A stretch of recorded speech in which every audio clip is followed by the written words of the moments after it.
Tell me who you are, who you represent.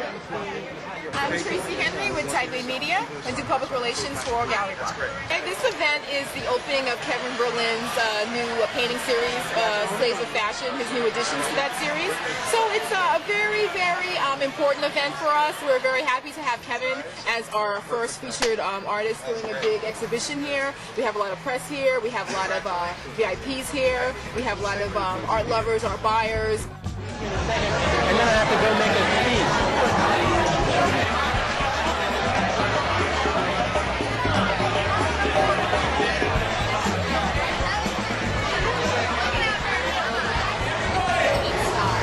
Everyone's attention for 2 minutes, please. First of all, I'd like to thank everyone for coming, obviously. It's been 4 months in the making that we've been trying to create this and build it. And tonight is our official welcome. It's been a lot of hard work from all the partners, myself, Darren Rubel, Josh Boyd, who I believe is behind the DJ booth, and Derek, who's over there by the projector. And of course, none other than Robert Stanson III, who designed the entire space.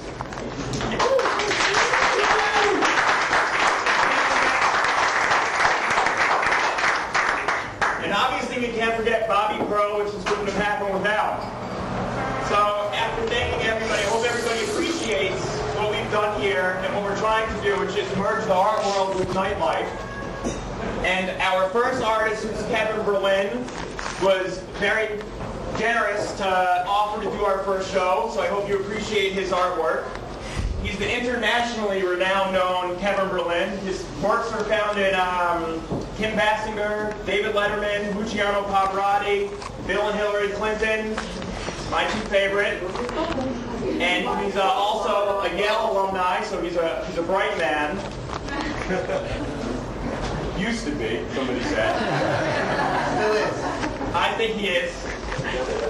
And he was also in the New York Times, Miami Herald. So after a long time of hard work, he's been stuck in Italy painting all these things. So straight from Italy, Florence, here is the one, the only, Kevin Berlin.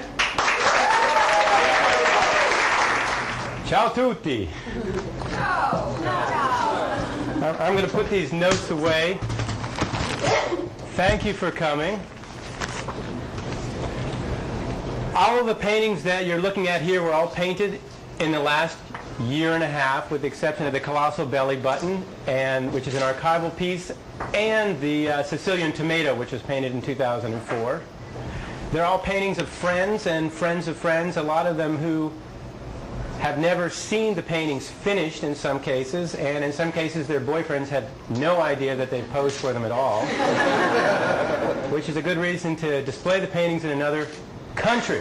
I've been trying to live a virtual New York life. I've been trying to figure out how to have the most possible excitement, friends, success you can have in New York without actually being here.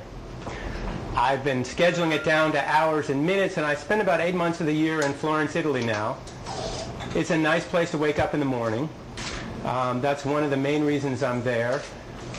One of the reasons that I have left and spent so much time in Italy is that more and more in the last few years I've been finding myself self-censored. In a certain way, I've actually been afraid to talk about politics, religion, death, in the sense, a way that poets talk about death. I certainly don't talk much about sex here, because all of these subjects, in some ways, if you talk about them, you may offend somebody or you may divide somewhere. And I found it a pleasure to be in Florence, which is a place where almost everybody I spend time with, and all the people in the paintings are people that I would go out for a glass of wine or something like that for. They're all people that I can't do anything for them, and they can't do anything for me in terms of I can't give them contacts, they can't further my career, I can't do theirs. It's all we're together because we actually want to have a glass of wine. We want to go out with friends, and I like this time when I can just be away from a certain aspect of New York of everybody wanting a bigger, better deal and not being able to live in the moment for a second. I'm not going to tell you what I'm presenting tonight is not the paintings which you can easily see on the wall. but rather I'm presenting some things that are personal photos. Either I'm in the photo or they're photos that I've taken, because it'll give you a chance to see just a little bit about what my life is like while I've been working on these paintings. So let's start. There are certain things that you would not tell certain secrets you might have that you wouldn't tell your mother. I know there's a few moms here tonight. There are certain things you would never tell your best friend even. You probably won't even tell your lover. You might tell a stranger on a train. You might tell your hairdresser. Or you might tell me. I found part of my job, and you'll see it in all the paintings are a lot about two things: what you actually see, and second, what people are thinking about. Everyone in this room probably has something on their mind that they probably don't want to reveal for various reasons, even as we speak. And I try and find out what these things are. I often ask people, what would you never do, but you would secretly like to try? And then I suggest, well, why don't you do it right now? And the results are quite astonishing. I think there's something universal about the things that we're the most afraid of, the situations that we find the most exciting, if we're honest about what we think is exciting. This painting is called Costume Party, and it's one of the original pieces from the Slaves of Fashion series, in that it was originally called All Dressed Up with No Place to Go. I don't know if you've ever felt like you live in color and the world around you is kind of in black and white, and whenever you arrive at a place it's not quite as much as you were hoping for or wishing for. In the real party, the two best friends dressed as an angel and a devil, and they're best friends in real life, neither have ever posed before, they would probably be fully dressed. They'd both be wearing little tops to match their outfit. But I felt without the tops, it gives you you feel something more about what it's like to be there wishing you were in a better place. This painting is called Wishful Thinking. A lot of the paintings are metaphors about things that are, well, I'll give you an example. For example, in this case, I don't know if you've ever looked at somebody in a vulgar way. And I mean, perhaps you're looking at their jewelry in a vulgar way, or looking at their loft in a vulgar way. In the same way, in this painting, it gives you a chance to look where you're probably not supposed to be looking, or to wish for something that you're not. This painting is called the Age of Innocence, and I'm going to describe this painting just very briefly.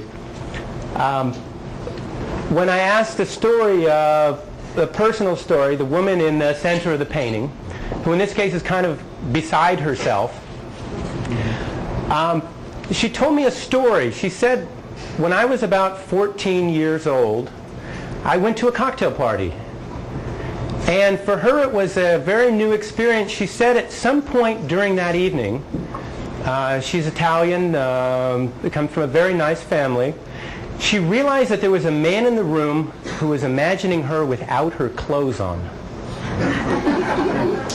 And then she went to another cocktail party just at a friend's house, and she realized there's men everywhere who are imagining her without her clothes on. The painting is called The Age of Innocence, and the part that I found curious, the starting point for the paintings are all narrative paintings, just like the paintings of Botticelli or even Michelangelo. They're paintings that tell a story, just good old-fashioned storytelling. The intriguing part, the starting point of the story, she said she wasn't sure what to think about this. She said on one hand, she found it very exciting that this world existed, and on the other hand, she was kind of horrified or bewildered. Of course, to work on all these pieces, you have to do some research. I think research is very important, and one of the reasons that I've gotten along so well with the whole idea of the Gallery Bar, and I've loved meeting all the creators of the Gallery Bar, is that they also know how to have a good time. I wasn't there. Sorry. I designed the official trophies for Miss Hawaiian Tropic International about 14 years ago, and they've been kind enough to ask me to be a judge. It's good to be a judge.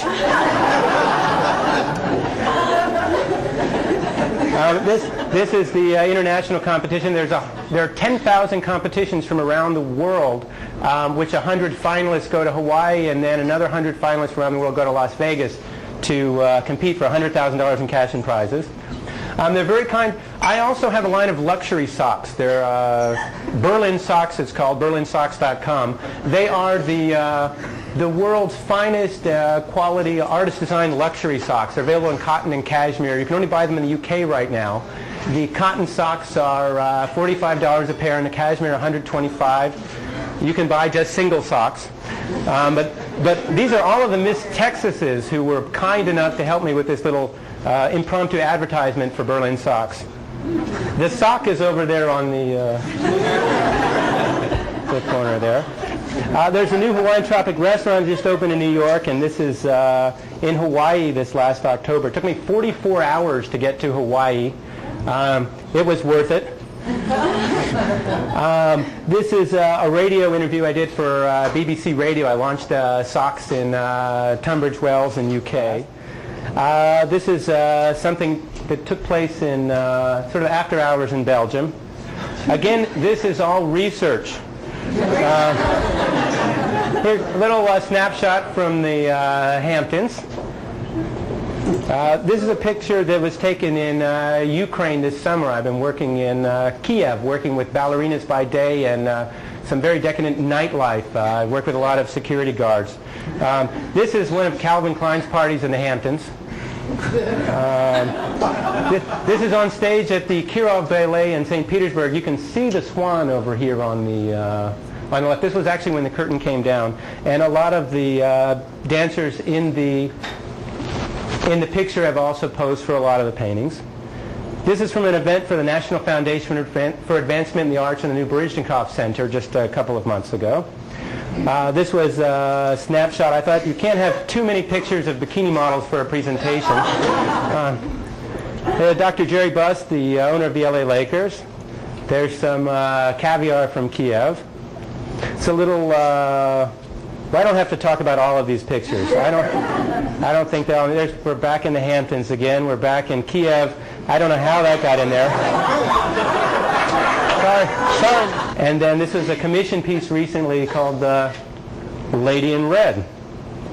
And I thank you all for coming tonight. Have a great time. My mom, Barbara Berlin, braved the New York crowds to come here, and she's here for the art. And you can find her in the back here. What do you think of your son's work? I like it. It's good. It's good? And as a child, did he ever draw? All the time. Yes. And he was into animals and turtles and... Lots of turtles, insects. We put her on the spot enough, I think. We put her on the spot I think enough. she's on the spot enough. I think that's it. Right. I think this is called mom abuse, and so the authorities have been dispatched. Thanks, Mom.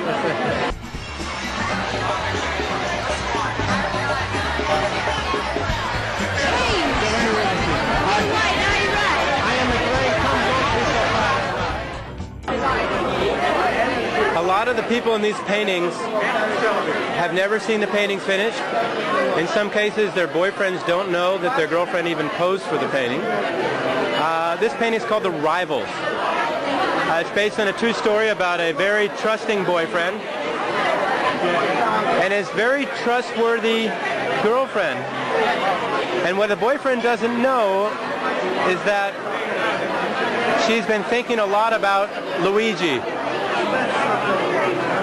She never kissed him, she never held his hand, but just thinking about him. And the painting, like so many of them, hopefully will reveal something that you can't see, but that maybe you can feel.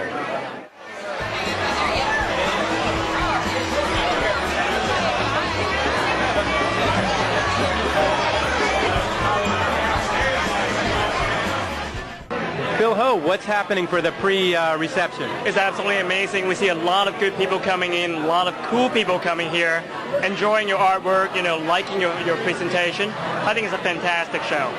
And who are some of the people invited tonight for the private?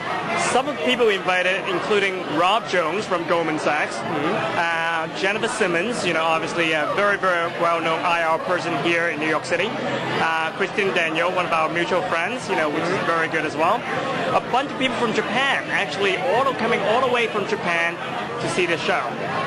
So this really sounds like part of a downtown crowd. Is there a revolution? What's going on downtown right now on the Lower East Side? Why are there? I know there are boutique hotels opening up. There's a transformation taking place. I think there are a lot of good things happening down here in Lower East Side. I come down here once, twice, every single week. A lot of good places. Kevin, you really have to spend more time down here in New York City. You spend way too much time in Italy right now, and you have to come back to New York City and hang out down here. I think that's a very good idea. Absolutely. Great, thank you. Thank you, Kevin. All right. Have a good one. Cheers.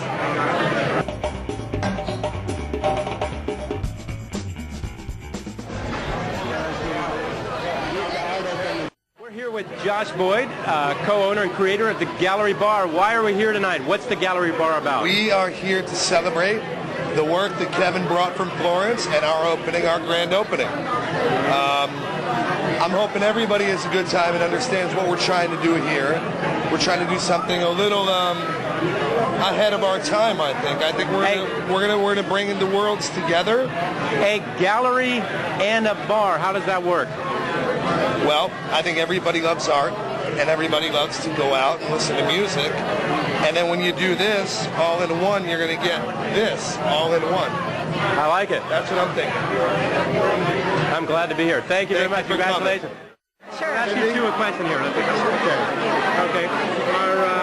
Our question, so does it work, a gallery and a bar? I think you had a question, was this going to be a legitimate gallery? Well, given that we have someone of your stature, one, and two, we sold our first piece of art on the first day of being open. That says it all right there. We are now a legitimate gallery, and no doubt we have some legitimate liquor being served. So I know the Age of Innocence was sold. I saw a red dot. Do you know how much the painting went for? there was a rumor going around that it was in the mid-20s. Is that correct? Yes. I like New York. Max, you collect art. Yes, I do. I do collect art for many years, and I collect contemporary art from 1960 up until today. Anything that even produced today. Some favorite artists? Probably Ed Ruscha. Probably Ed Ruscha. It would be my favorite artist. And Roy Lichtenstein. Cy Twombly? Cy Twombly as well, absolutely. Now, Lower East Side, a gallery and a bar. Can it work? I think it's already unique by definition, so I think it can work. Absolutely. I think actually it can work very well. I also like the idea of intersection of nightlife and art, and real art, not just decor. So I think actually it can work very well. I think it's a scalable idea, and the proof is in the pudding, as we say, but I think it will work. Enjoy. So what are you drinking? I'm drinking mojito, I believe. Ah, I think I'll have one too. All right. Thank you. This painting's called The Last Cigarette. The young woman here, I asked her, what would you never do but you would secretly like to? And I said, well, why don't you do it right now? And she wanted to be blindfolded, and her best friend is handing her a cigarette. And after that, she didn't know. And that was the starting point for the painting. The paintings are all narrative paintings in the classic sense of the Renaissance. Michelangelo and Raffaello and Botticelli. They're narrative paintings, paintings that tell a story. And that's what I search for is a starting point for each story.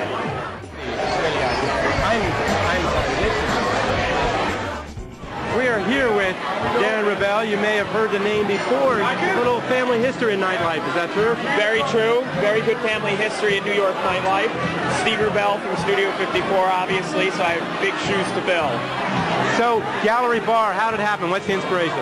I mean, the inspiration was to be able to merge the art world into nightlife. I think a lot of people are intimidated by art, and I think a good stage to relax people around that environment is to be able to merge these two worlds together and have art being taken seriously, but at the same time be able to have a good time. And what about sales? Sales are obviously very important, very, very important. We always love to sell the artwork for both ourselves and the artists. So what happens? It's, I don't know, 1 o'clock, 2 o'clock, 3 o'clock, you bought a few paintings, what's next? After you buy paintings. After. Obviously, it's time to have a couple of cocktails and make a more memorable evening out of it than just going home with a beautiful masterpiece. You have a way with words. Why, thank you. And obviously, if you decide, if you haven't bought art yet and you've had a couple of cocktails, after the third and fourth martini, it becomes a little easier to reach into the pocket to actually make that purchase. That can make a difference. And what hours are you open? We're open from 1 o'clock to 7 o'clock. That's our gallery hours. Then we slowly transition from 7 o'clock on into a more relaxed environment, into the lounge. And then after midnight, you have to come and see what happens. Okay, I'd like to come then. I think that you will. All right. Thank you. Thank you. We've got a question for you. Okay, shoot. We're asking questions. Does a gallery and a bar, does that mix? Does that work? It sounds like a great mix, and yes, it will work. Absolutely agree. I think the mix of alcohol and art is wonderful. Now, do you think that people are going to become collectors after a few drinks, or do you think it's something that takes place over time? Well, I think it's a little bit of both. And I encourage all collectors. So are there any, what's going on? You can tell a little bit. I understand you spent a lot of time in the Lower East Side in the neighborhood. Well, I think the Lower East Side's got a great future, especially after the new museum gets built. I think that it's going to attract a lot of people to the Lower East Side. I think the future is in the Lower East Side. What's happening in the Lower East Side? What are there some transformations? How long have you been in the neighborhood? Oh, I've been in the neighborhood for about 40 years. Good answer. And what's happening next? You've seen it over a long time. What's happening now that's different? Well, I think that Orchard Street especially is a prime location for new galleries. They're showing the most interesting art. There are a lot of artists that live down in this neighborhood, and I think that this is going to be the future of the New York art scene. I've noticed a lot of people, for example, from the financial district are here, but there's also quite a few from uptown. Is there a type of person who's here at the Lower East Side? I don't know if it's a particular type. I think it's a young and a hip kind of a crowd down here, and I think it does. I agree. It's a great future. Great future.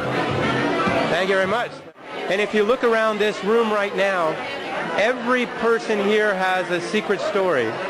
And you'll find the things that people are most terrified of and the things that people find most exciting are universal, if you could only find out. We're here with one very well-known art collector, Saad, and who are you here with and why are you here tonight? Here with two lovely ladies, Rai from Venezuela and Sansan from Israel. Why are you here? You came just to look at the art? You came for a drink? Is this going to work, a gallery and a bar? How about all three? No, we came for you, Kevin. We saw your picture online and we're like, ooh. I think they saw your pictures with the Hawaiian Tropic girls and they want to be part of that. Oh, is that true? Fighting over you. So he's going to decide. How we look. Excuse me for a second. Here we go. See how we look when people imagine us naked. Oh, can I buy you two a drink? If you'll excuse us for a second. Don't you know every party we go to the cameras aren't on right now. You've turned that off, right? Okay. What would you never do but you'd secretly like to? Something you wouldn't tell your mom or your best friend. You can tell us now. Have a girlfriend. There's no such thing I haven't done. Oh, she's such a troublemaker.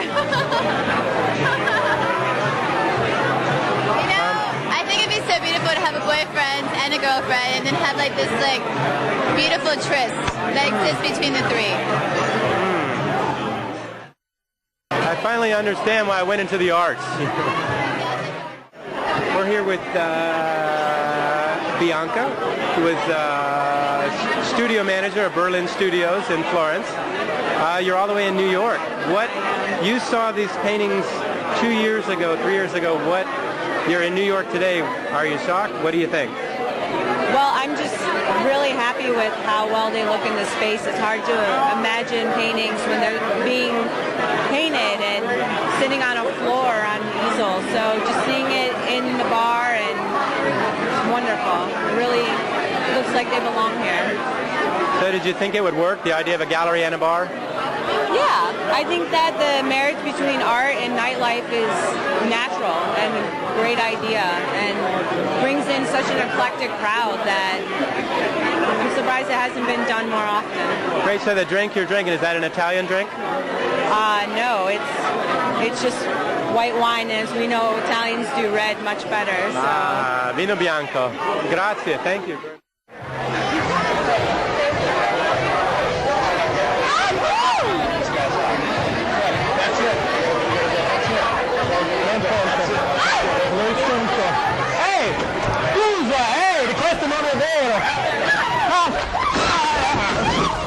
Bastardi!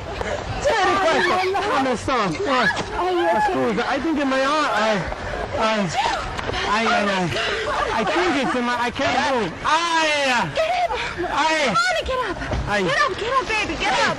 What is this place? Baby, What? Are you okay? I don't know. What is this? Bastardi tutto, New York è così, ai. Let's go, let's just walk away. È troppo, Andiamo. Baby, are you okay? Can you please tell me what went on here tonight with the other artist, Giovanni Rossi? I saw what happened. I couldn't believe it. I don't know who this person is. I've never in my life seen anything that vulgar and that just not appropriate for this event at all. I'm just in shock. I just can't believe what I saw. I am Giovanni Rossi. I come from Italy. I am a painter of tomatoes, and I really like to come to New York. There is a lot of art, and I'm very lucky. Excuse me, sir. Can you tell me what went on here tonight with that other artist, Giovanni Rossi? Well, Giovanni Rossi has been known to do this. He likes to show up at galleries and bars and try to get in on the show, and I guess he was grabbing all the women and throwing drinks. He's just been being obnoxious. And we had to get him out. He's been known to do this. He's done this before. You know, I know his kind and I know him. So enough. We can't have it at GalleryBar. Now, this always seems to happen when Kevin Berlin is showing. Is there a personal vendetta that Giovanni has about Kevin? I think he's obsessed with him. I think he wants to do anything that Kevin wants to do. And, you know, I've had it. Do you have any other usual troublemakers come in? Usually nothing like him, but he just takes the cake. Usually he asks somebody to leave, they usually, comply and they leave. But this guy, he's like he said, he's known for doing this. He got what he deserved. I think he gets off on it, personally. You know, he's not your average purse snatcher. Anyway, that's enough. If he wants more, I'm right here. Can you please tell me what went on here tonight with the other artist, Giovanni Rossi? Well, what happened is that they threw Giovanni out for absolutely no reason. We came here to see Kevin Berlin. You know, it's a new opening of gallery and bar, and so we thought it was going to be some fabulous event. Sasha? Yeah, I thought it's sophisticated people, and they're absolutely not. No, not at all. Huge. He just came and threw Giovanni out because he accidentally put a drink on someone. It was an accident. He bumped into us. Yeah. Giovanni didn't do anything. It's ridiculous. They just throw us out. Well, especially an event of this kind of caliber, you would think that you wouldn't have people being thrown out for no reason. Exactly what she said. I won't ever come here again. Not after what they did to him. Thank you very much. We appreciate you talking to us.